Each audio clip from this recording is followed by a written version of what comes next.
kami. Ikaw talaga. Alam ko, maaga ka. Pero ito, para sa'yo. Sarap! Tara, pagandahin pa natin ang araw dito sa Mars Di ba, Mars?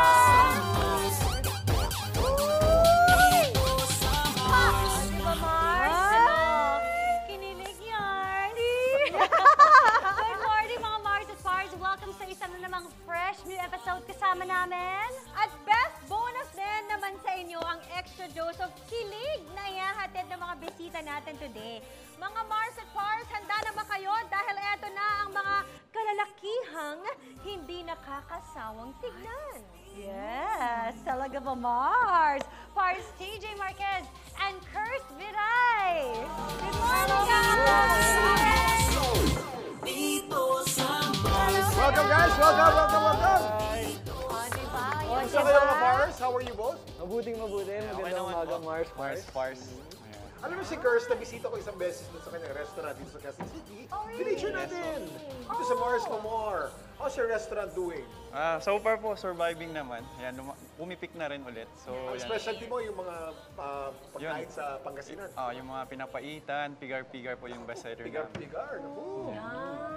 Parang pinagalan mo ba kami nun? Pinadalan ko kayo. Yes, tinikman nga namin ni Mars yan. Pero alam nyo, syempre gusto natin maging updated ang mga fans ninyo, pati na rin syempre ang mga fans ni TJ sa Malaysia. Wow! Pakipaliwanag nga.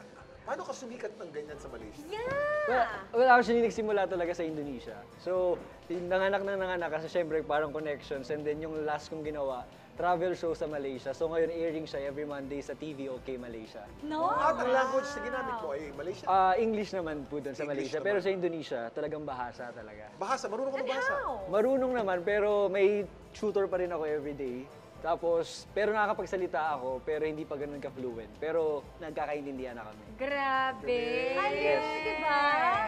Eto na nga guys, dahil ang chika hindi kasya sa maikling caption sa social media, kaya sa Mars ka more ka na magpaliwanag. Yan. Okay, so let's begin with Kirst. Kirst! Ano ba ito nga iyong ipapaliwanag mo?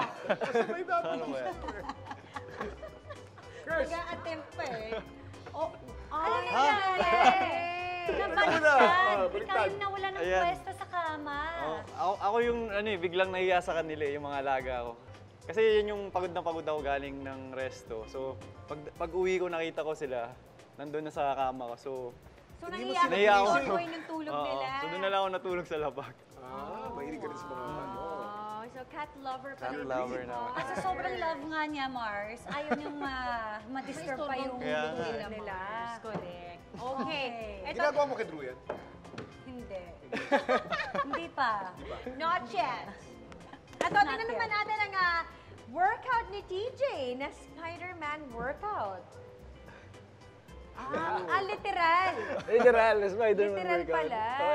Oo, kita mo naman. Actually, yung nagpasikat dyan yung sapatos kong napakadumi. Oo nga. Oh, wow, ang galing mo Ayaw naman. Ang tumigil. astig naman ang core mo.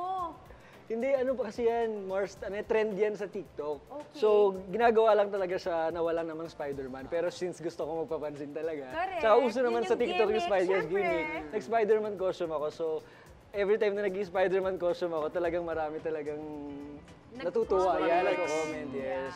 I don't know kung ano meron kay Spider-Man. Real Kasi life, kasi no? kasi nung Spider-Man na movie eh. Oh, yes, sobrang ganda. Pwede, Sobrang pwede. ganda. Hindi, tsaka tamang-tama nga. Baka sa ibang universe, ikaw nga, si Oo, Spider-Man. Di ba? Oh, di ba? Malamang sa mga. Yes. Nice one, guys! Aliw. In Thanks for fairness sa sharing, mga guys. nahagilap namin sa mga social media nyo, ha? Magaling kami mag-research.